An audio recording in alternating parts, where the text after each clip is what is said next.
sento dentro, spesso mi corregge, mi aiuta nelle scelte quando perdo la pazienza, mi sprona quando serve, è fedele e sempre mi protegge. Mi spinge ad essere migliore, a superare le barriere, a tirar fuori il mio coraggio, a non essere codardo.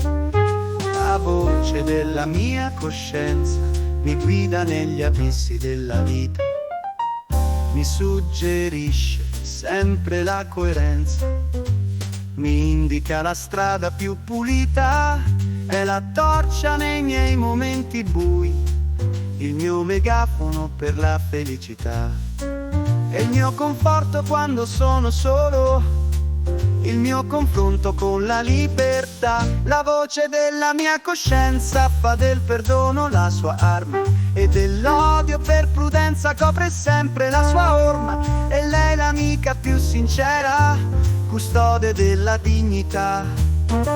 E lei il giudice severo, a difesa della mia onestà. La voce della mia coscienza fa del cuore la sua stanza, all'anima risponde con costanza e offre un copro vuoto la sua scienza. La voce della mia coscienza mi porta via con sé nell'essenza della vita. È lei la mia metà e mai mi tradirà, anche sul fuoco posso mettere la mano e non mi brucerà.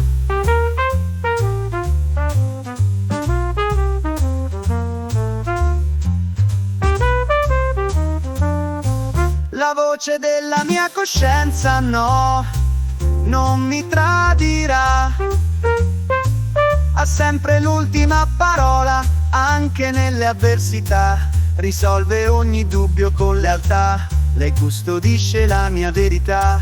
La voce della mia coscienza no, non mi tradirà.